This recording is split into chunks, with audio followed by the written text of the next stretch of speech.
இது வந்து ஒரு பெரிய பவுலில் இருக்கிற ஒரு சிறு துளி.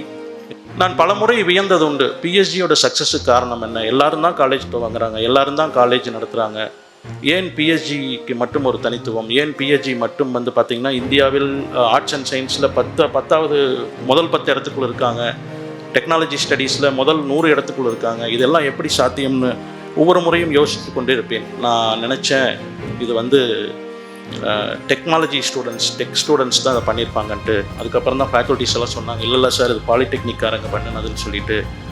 உண்மையாலுமே நான் வியந்து போனேன். 2500 வருடங்களுக்கு முன்பே பெண் தொழில் முனைவோர்கள் இருந்திருக்காங்க. 2500 வருடங்களுக்கு முன்பே ட்ரைனேஜ் சிஸ்டம் நம்ம வச்சுருந்துருக்கோம். தமிழ்நாடும் வந்து ஒரு மேனுஃபேக்சரிங் டெஸ்டினேஷன் தான். அதிலும் கோவை, திருப்பூர் எல்லாம் வந்து கட்டாயமாக ஒரு மேனுஃபேக்சரிங் ஹப்புன்னு தான் சொல்லணும். சைனாவுடைய ஆதிக்கம் என்பது இன்னைக்கு இருந்து நம்ம பிளான் பண்ணால், இன்னைக்கு இருந்து நம்ம சைனாவோட ஈக்குவலாக நம்மளுடைய கான்ட்ரிபியூஷன் உலகளவில் இருக்கணும்னு நம்ம பிளான் பண்ணணும்னு சொன்னால் குறைந்தது 50 வருடம் ஆகும். அவங்களுடைய வளர்ச்சியை நாம் அந்தளவுக்கு நம்ம இது பண்ணுவோம். ஆனால் அதிலும் ஒரு சூட்சமம் இருக்கிறது, அதுக்கு பிறகு சொல்லுகிறேன். இங்கே இருக்கிற 4 அவார்டீஸ் மட்டும்தான் இன்றைக்கி வந்து பிஹெச்டியிலிருந்து போய் வெளியில் போய் ஒரு மிகப்பெரிய சாதனைகளை செஞ்சார்கள் என்று சொன்னால் நிச்சயமாக கிடையாது. இது வந்து ஒரு பெரிய பவுலில் இருக்கிற ஒரு சிறு துளி. இன்றைக்கி ஒரு ரெப்ரசன்டேஷன். அடுத்தவங்க சேர்மன் ஐயா இந்த விழாவிற்கு வரும்போது அந்த ஹாலில் வந்து பேசிகிட்டு இருக்கிறப்ப பல்வேறு விஷயங்களை பகிர்ந்து கொண்டார்கள். அப்போ சொன்னாங்க, இந்த மாதிரி நாங்கள் 4 அவார்டு வந்து கொடுக்கறதுக்கு காரணம் வந்து எங்களுடைய ஸ்டூடெண்ட்ஸை மோட்டிவேஷன் பண்ணணும்னு சொல்லிட்டு. நான் பலமுறை வியந்தது உண்டு, பிஎஸ்ஜியோட சக்ஸஸுக்கு காரணம் என்ன? எல்லாரும் தான் காலேஜ் வாங்குறாங்க, எல்லாரும் தான் காலேஜ் நடத்துகிறாங்க, ஏன் பிஎஸ்ஜிக்கு மட்டும் ஒரு தனித்துவம்? ஏன் பிஎஸ்ஜி மட்டும் வந்து பார்த்திங்கன்னா இந்தியாவில் ஆர்ட்ஸ் அண்ட் சயின்ஸில் முதல் 10 இடத்துக்குள்ள இருக்காங்க, டெக்னாலஜி ஸ்டடீஸில் முதல் 100 இடத்துக்குள்ள இருக்காங்க, இதெல்லாம் எப்படி சாத்தியம்னு ஒவ்வொரு முறையும் யோசித்து கொண்டே இருப்பேன். எனக்கு தெரியாது இந்த பிஹெச்டி காலேஜ், இங்கே வரும் வரை பிஹெச்டி காலேஜோடைய ட்ரஸ்டீஸ் எல்லாம் யார் யார், அவங்க என்னோட பின்புலம் எதுவும் எனக்கு தெரியாது. இப்போவும் சொல்கிறேன், எனக்கு கார்த்திகேயன் ஐயாவுடைய பின்புலம் தெரியாது. ஆனால் அவர் அந்த அறையில் வந்து எங்களோடு உரையாடி கொண்டிருந்த போது அவர் சொன்னாங்க, ஏதோ ஒரு பக்கம் போயிட்டு வந்தேன், ஒரு எக்ஸிபிஷன் நடந்துட்டுருக்குன்னு சொன்னாங்க, நான் வந்து இங்கே எல்லாம் பார்த்தேன், நிறைய பொருட்களை காட்சிப்படுத்தியிருந்தாங்க. நான் நினச்சேன் இது வந்து டெக்னாலஜி டெக் ஸ்டூடெண்ட்ஸ் தான் அதை பண்ணியிருப்பாங்கன்ட்டு. அதுக்கப்புறம் தான் ஃபேக்கல்ட்டிஸ் எல்லாம் சொன்னாங்க, இல்லை சார் இது பாலிடெக்னிக்காரங்க பண்ணினதுன்னு சொல்லிட்டு. உண்மையாலுமே நான் வியந்து போனேன் அப்படின்னு சொல்லிட்டு அந்த பாலிடெக்னிக் உருவான வரலாறை பற்றி எல்லாம் சொன்னார்கள். அதுபோக இன்னொன்னையும் சொன்னார், நிறையா பெண்கள் வந்து இப்போ பாலிடெக்னிக்கு வர்றாங்க, எனக்கு சந்தோஷமாக இருக்குது அப்படின்ற மாதிரியான ஒரு கருத்தையும் அவர் வெளிப்படுத்தினார். இந்த வயதில் ரிட்டையர்ட் ஆகிட்டு பேரன் பிள்ளைகளோடு இருக்கக்கூடிய ஒரு காலகட்டத்தில் இன்றைக்கும் கல்லூரிக்கு வந்து அதையும் எவ்வளவு நுட்பமாக ஒவ்வொன்றையும் கவனித்து அதை எல்லோரிடம் சொல்லுகிறார்கள் என்று சொன்னால் இப்போ புரிஞ்சது பிஹெச்டியோட சக்ஸஸ்க்கான காரணம் என்னன்னு சொல்லி. நிச்சயமாக ஒவ்வொரு ட்ரஸ்டியும் சரி, சேர்மன் உள்ளிட்ட மேனேஜ் ட்ரஸ்டி உள்ளிட்ட எல்லோரும் போற்றப்படுபவர்கள், வாழ்த்த வேண்டியவர்கள், வரலாற்றில் இடம்பெற வேண்டியவர்கள் என்று சொல்லிவிட்டு, அடுத்ததாக மாணவர்களே, இன்றைக்கி இருக்கிற கால சூழல் அப்படின்றது கடந்த ஒரு 20-30 வருடங்கள் டெக்னாலஜியில் ஏற்பட்ட வளர்ச்சி என்பது யாராலையும் நினைச்சு பார்க்க முடியாத வளர்ச்சி.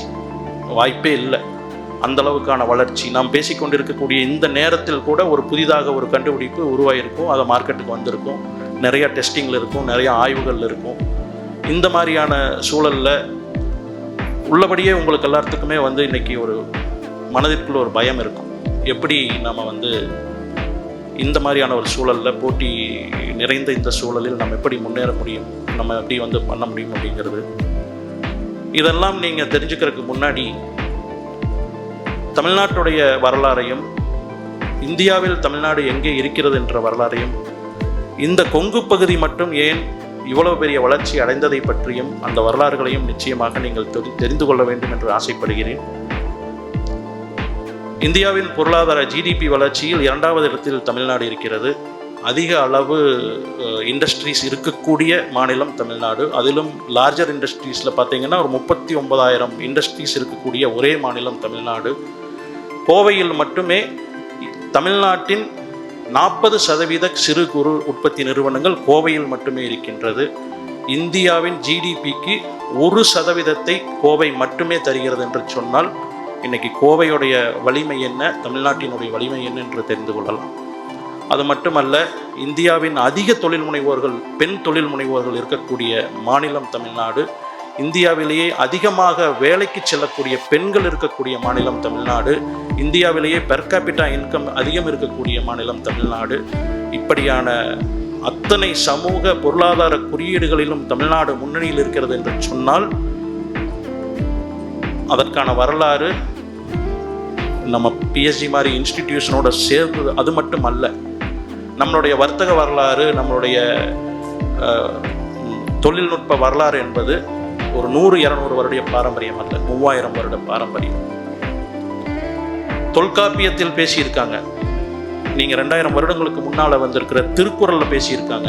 இன்னைக்கும் திருக்குறள் இன்றைய வாழ்வியலுக்கும் பொருந்தக்கூடியது என்று சொன்னால் அப்போ நம்ம எந்த அளவுக்கான ஒரு முன்னேறிய சமூகமாக, ஒரு நாகரிகமான சமூகமாக, ஒரு வளர்ந்த சமூகமாக இந்த தமிழ் சமூகம் இருந்திருக்கிறது என்பதை உங்கள் சிந்தனைக்கே விட்டு விடுகிறேன். அதிலும் இந்த கீழடி ஆய்வு பற்றி எத்தனை பேர் பார்த்துருக்கீங்கன்னு தெரியல. கீழடி ஆய்வாகட்டும் அல்லது கொடுமணல் ஆய்வாகட்டும், அதெல்லாம் என்ன ஒரு தரவுகளை நமக்கு சொல்லியிருக்கு அப்படின்னு சொன்னால் 2500 வருடங்களுக்கு முன்பு ஏற்றுமதி நடந்திருக்கு. இந்த தமிழ்நாடு பகுதிகளிலிருந்து ஏற்றுமதி நடந்திருக்கு. 2500 வருடங்களுக்கு முன்பே பெண் தொழில் முனைவோர்கள் இருந்திருக்காங்க. 2500 வருடங்களுக்கு முன்பே ட்ரைனேஜ் சிஸ்டம் நம்ம வச்சிருந்திருக்கோம். இப்படியான பல்வேறு வலிமையான வரலாறை கொண்டது தான் இந்த தமிழ் சமூகம். இந்த தமிழ் சமூகத்தின் மூலக்கூறுகளிலேயே அந்த ஆண்டர்பிரனர்ஷிப் அப்படின்றது இருக்குது அப்படின்றது தான் எங்களுடைய திடமான நம்பிக்கை. அதுவும் கொங்கு பகுதி மட்டும் ஏன் இந்த அளவுக்கு வளர்ந்துருக்கு, இன்னொரு 15 மாவட்டங்கள் ஏன் பின்தங்கி இருக்குது அப்படிங்கிற விஷயத்தை பார்த்தீங்கன்னா, இங்கிருந்து மேட்டுப்பாளையத்தில் எடுத்துட்டிங்கன்னா மேட்டுப்பாளையத்திலிருந்து கோயம்புத்தூர், திருப்பூர்லேருந்து ஈரோடு, குமாரபாளையம், நாமக்கல், கிருஷ்ணகிரி, தருமபுரி, ஈரோடு போன்ற மாவட்டங்கள் எல்லாம் பார்த்திங்கன்னா தொழிலில் அதிகமாக வளர்ந்திருக்கக்கூடிய மாவட்டங்கள். ஏனென்று சொன்னால் இந்த பகுதி அனைத்துமே மலை மறைவு பிரதேசம் என்று சொல்லுவோம். இங்கே இருக்கக்கூடிய நொய்யலில் தண்ணி வரும்போது தான் விவசாயம் பண்ண முடியும். மற்றபடி வாழ்வாதாரத்திற்கு ஆடுகளும் மாடுகளும் கோழிகளையும் வளர்த்துத்தான் இங்கே இருக்கக்கூடிய வாழ்வாதாரம் நடந்து கொண்டிருந்தது. நமக்கு பெரியநீல் ரிவர்ஸ் என்று சொல்லக்கூடிய வருடம் முழுவதும் தண்ணீர் கொடுக்கக்கூடிய எந்த ஆறுகளும் கிடையாது. நீங்கள் அந்த பக்கம் தஞ்சாவூர் பகுதியில், நாகப்பட்டினம் பகுதியிலலாம் எத்தனை பேர் பயணிச்சிருக்கீங்கன்னு தெரியல. பயணிக்கிற போது கவனித்து பாருங்கள். அங்கே இருக்கிற மாதிரி குளம், குட்டைகள் என்று அந்த அளவுக்கு நம்ம வாட்டர் ரிசோர்ஸஸை மெயின்டைன் பண்ணுற அளவுக்கான விஷயங்கள் இங்கே கிடையாது.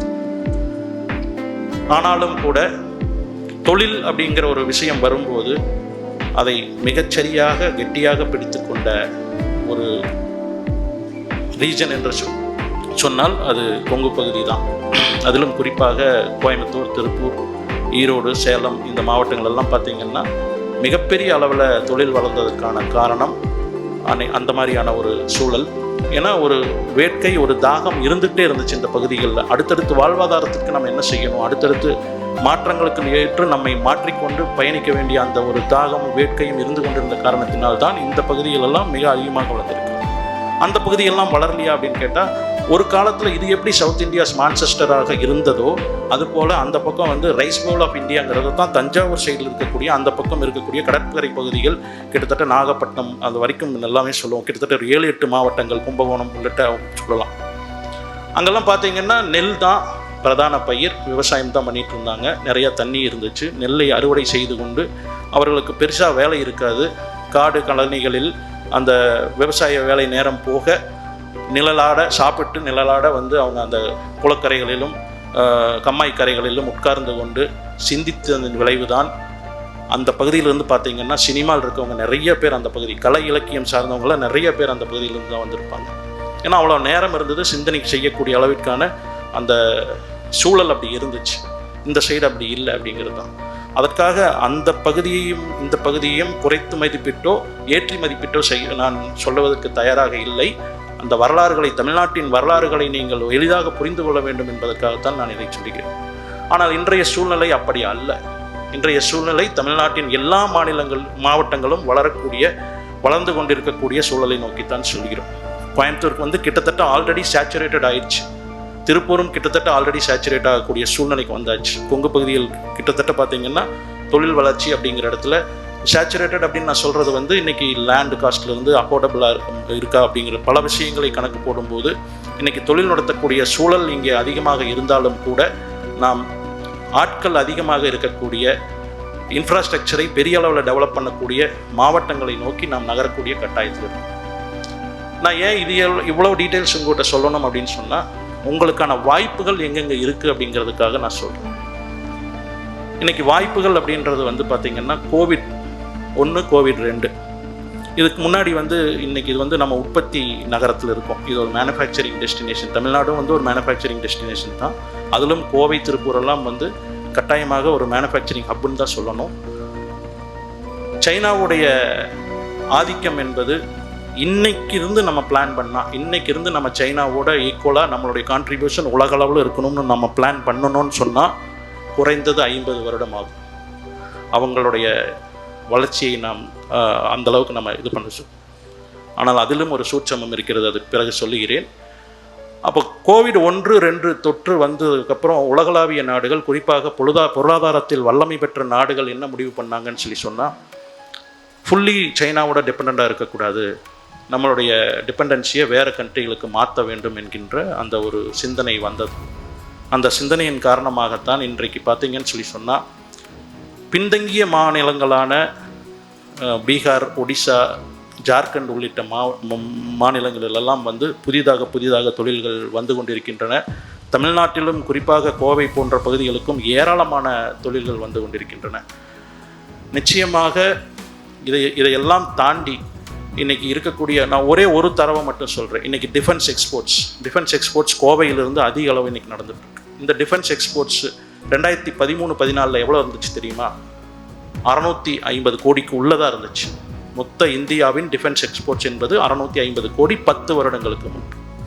இன்றைக்கி நம்ம பேசிகிட்டு இருக்கிற இன்றைக்கி 2026 இந்தியாவோட டிஃபென்ஸ் எக்ஸ்போர்ட்ஸோட மதிப்பு 36,000 கோடி, கிட்டத்தட்ட 5200% நம்ம வளர்ந்துருக்கோம். அதே போல் இந்தியாவில் ஓடிக்கொண்டிருக்கக்கூடிய EV 2 வீலர் ஆகட்டும் 4 வீலர் ஆகட்டும் 50% மேல் தமிழ்நாட்டில் தான் தயாரித்து கொண்டிருக்கின்றன. இது மட்டுமல்ல, இன்னும் என்னால் பல்வேறு தரவுகளை என்னால் சொல்லிகிட்டே போக முடியும். டெக்ஸ்டைலை பொறுத்த வரைக்கும், நான் சார்ந்த டெக்ஸ்டைல் தொழிலை பொறுத்த வரைக்கும் இந்தியாவின் 68% பின்னலாடை ஏற்றுமதி திருப்பூரிலிருந்து நடக்கிறது. இந்தியாவின் 28% ஜவுளி உற்பத்தியும் ஏற்றுமதியும் தமிழ்நாட்டிலிருந்து நடக்கிறது. இந்தியாவின் அதிகமான நூற்பாலைகள், கிட்டத்தட்ட 60% நூற்பாலைகள் தமிழ்நாட்டில் தான் இருக்குது. இப்படி ஒவ்வொரு துறையிலும் நான் சொல்லிக்கொண்டே போகலாம். அந்த அளவிற்கான வாய்ப்புகள் உங்கள் முன்னே இருக்கின்றது. அதில் வந்து எந்த விதமான மாற்று கருத்தும் அல்ல. நீங்கள் செய்ய வேண்டியதெல்லாம் என்னன்னு சொன்னால், நம்ம தமிழ்நாடு வந்து ஒரு 20 வருடங்கள் மற்ற மாநிலங்களை காட்டிலும் முன்னேறிய மாநிலமாக இருக்கின்றோம். மற்ற மாநிலங்களை எடுத்துட்டீங்கன்னு சொன்னால் குறிப்பிட்ட 2-3 சிட்டியை மட்டும்தான் பேச முடியும். ஆனால் தமிழ்நாட்டை மட்டும் எடுத்துட்டீங்கன்னு சொன்னால் நீங்கள் சென்னை துவங்கி திருச்சி, சேலம், தூத்துக்குடி, திருப்பூர், மதுரை, திருநெல்வேலின்னு நிறையா, அதாவது குறிப்பிடத்தக்க வளர்ச்சி அடைந்த சிட்டிஸை வந்து இங்கே நீங்கள் கட்டாயமாக பார்க்க முடியும். இந்த மாதிரியான ஒரு ஈகோ சிஸ்டமில் எப்படி வந்து வாய்ப்பு இல்லாமல் போகும்? நமக்கு நிச்சயமாக பெரும் வாய்ப்பு எல்லாத்துக்கும் காத்துட்ருக்கு. நான் ஏற்கனவே சொன்னேன், சைனாவோட போட்டி போடுறதுக்கான ஒரு சூட்சமம் இருக்குது அப்படின்னு சொல்லிட்டு. அது என்னன்னு சொன்னால், அடுத்த 40 வருடங்கள் உலகிலேயே இளம் வயது பாப்புலேஷன் கொண்ட நாடாக இந்தியா உருவெடுத்திருக்கிறது. நிச்சயமாக இது வந்து ஒரு மிகப்பெரிய பலம், இந்தியாவிற்கான மிகப்பெரிய பலமாக பார்க்கின்றேன்.